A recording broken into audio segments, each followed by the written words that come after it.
Imagine করো যদি কোনো দেশে পুরো পলিটিক্যাল সিস্টেম হঠাৎ করে ইয়াং জেনারেশনের হাতে চলে যায়, যেখানে 30 থেকে 35 বছরের মানুষেরা দেশের সর্বোচ্চ পাওয়ারফুল পজিশনে বসে ডিসিশন নিচ্ছে আর বহু বছরের পুরনো নেতাদের রিপ্লেস করছে।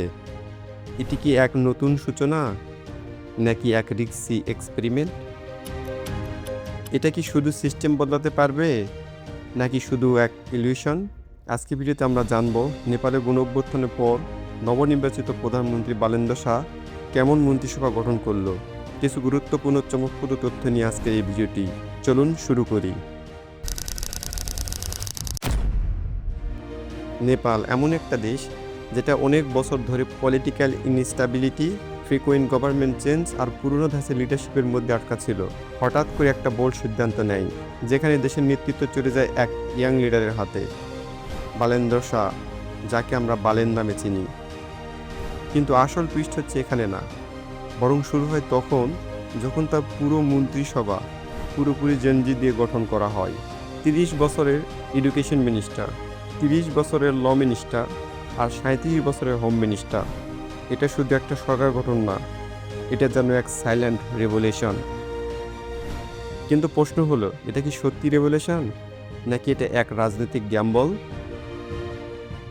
নেপালের পলিটিক্যাল হিস্টোরি অনেকটা ট্রাইব্যুনাল মোনার্কি থেকে রিপাবলিক হওয়া, সিভিল ওয়ার, কনস্টিটিউশন তৈরি আর বারবার সরকার পরিবর্তন, সব মিলিয়ে দেশটা দীর্ঘদিন ধরে ইনস্ট্যাবিলিটির মধ্যে ছিল।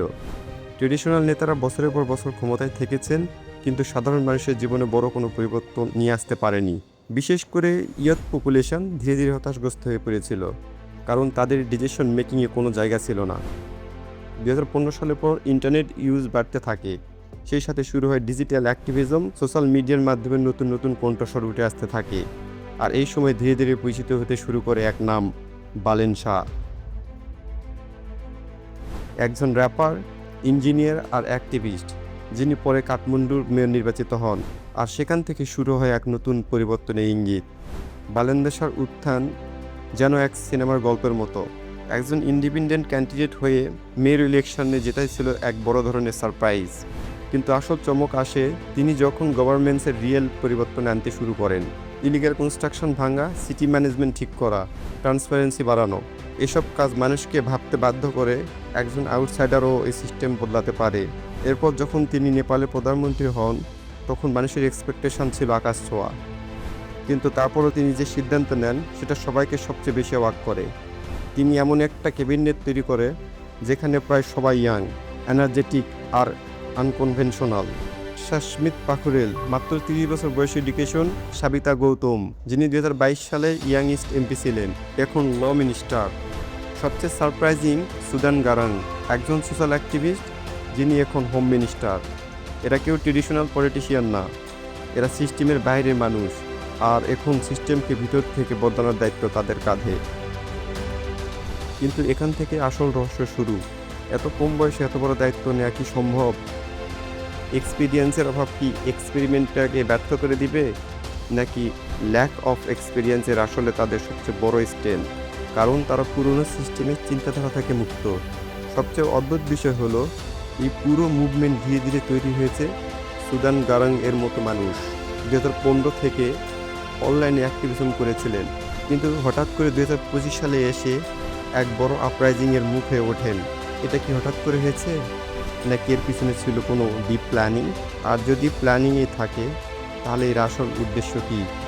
সিস্টেম রিফর্ম, নাকি পাওয়ার রিস্ট্রাকচারিং? এই পরিবর্তন নিয়ে বিভিন্ন থিওরি সামনে আসছে।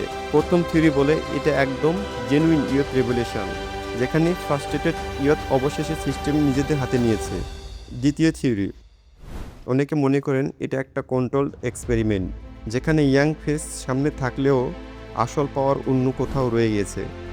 তৃতীয় থিওরি সবচেয়ে ইন্টারেস্টিং, কিছু এক্সপার্ট মনে করেন এটা ফিউচার পলিটিক্সের ইঙ্গিত, যেখানে social media influence, public connection আর পপুলারিটি ট্রেডিশনাল এক্সপিরিয়েন্সের থেকে বেশি গুরুত্বপূর্ণ হয়ে উঠেছে। যদি এটা সত্যি হয়, তাহলে নেপালের ভবিষ্যৎ রাজনীতি একটা মডেল হয়ে উঠতে পারে। তবে একটা বড় প্রশ্ন থেকে যায়, এই ইয়াং লিডার্সরা কি পেশা সামলাতে পারবে?